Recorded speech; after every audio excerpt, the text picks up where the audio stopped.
Susurros de guardián. El ático prohibido. La casa se alzaba como un espectro contra el cielo crepuscular, una masa imponente de piedra y madera consumida por el tiempo.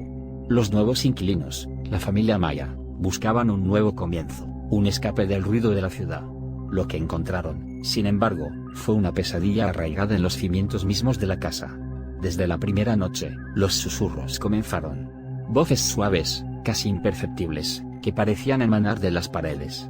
Al principio, los Maya los atribuyeron al viento colándose por las rendijas, al crujir de la madera vieja.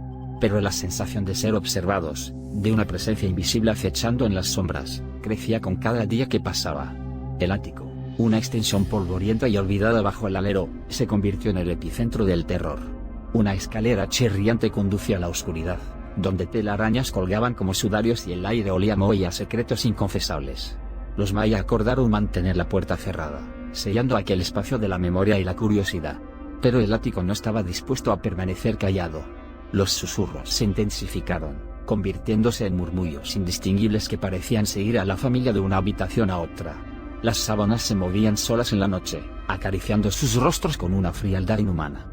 Las sombras danzaban en las esquinas, tomando formas grotescas que se desvanecían al instante en que eran observadas directamente. La pequeña Lily, la hija menor, fue la primera en verlos. «Están en mi cama», decía con voz temblorosa, «me miran con ojos brillantes». Sus padres, David y Sara, intentaban calmarla, atribuyendo sus miedos a la imaginación desbordante de una niña. Pero la inquietud se apoderaba de ellos, un presentimiento oscuro que se arraigaba en sus corazones. Una noche, David se despertó sobresaltado. La habitación estaba bañada en una luz plateada, proyectada por la luna llena. Y ahí, al pie de su cama, estaban siluetas borrosas, apenas distinguibles de las sombras, pero innegablemente presentes. Le observaban con una intensidad que le heló la sangre. Una voz, cálida y familiar, resonó en su mente: «Estamos aquí para protegerlos». David intentó gritar, pero su voz se quedó atrapada en su garganta.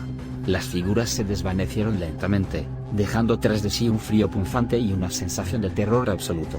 A partir de esa noche, la vida de los Mayas se convirtió en una espiral descendente hacia la locura. Las apariciones se hicieron más frecuentes, más audaces. Los susurros se volvieron más claros, más amenazantes. La voz, que al principio había sonado protectora, ahora destilaba una inquietud creciente. «Nunca se irán». Sara comenzó a sufrir pesadillas vívidas, sueños grotescos donde las figuras del ático la perseguían a través de laberintos interminables. David se obsesionó con la historia de la casa, buscando respuestas en los archivos locales, en los relatos de los antiguos habitantes.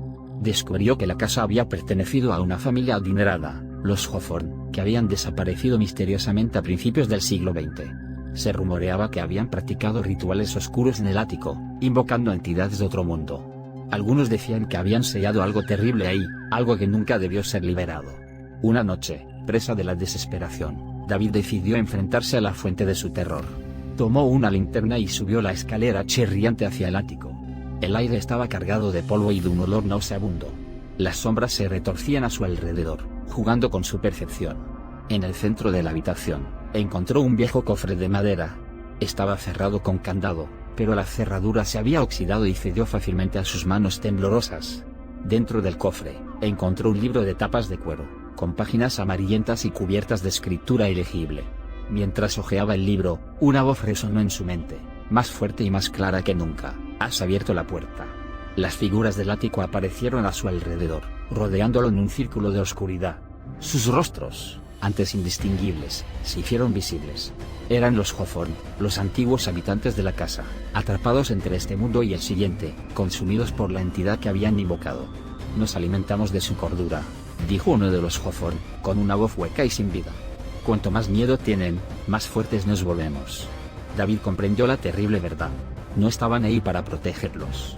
Estaban ahí para consumirlos, para convertirlos en parte de su pesadilla eterna. Intentó huir, pero las figuras le bloquearon el paso. Lo agarraron con manos frías y huesudas, arrastrándolo hacia el centro del círculo. «Nunca se irán», susurraron al unísono, mientras la oscuridad lo envolvía por completo. Sara, al oír los gritos de David, subió corriendo al ático. Encontró el libro abierto en el suelo y el cofre vacío. No había rastro de David. Solo un silencio sepulcral y la sensación de que algo terrible había sucedido. Desde esa noche, Sara y Lily se unieron a las figuras del ático, atrapadas en la misma pesadilla que había consumido a los Hawthorne y a David. Se convirtieron en guardianes del ático, susurrando promesas vacías a los nuevos inquilinos, alimentándose de su miedo, perpetuando el ciclo de terror.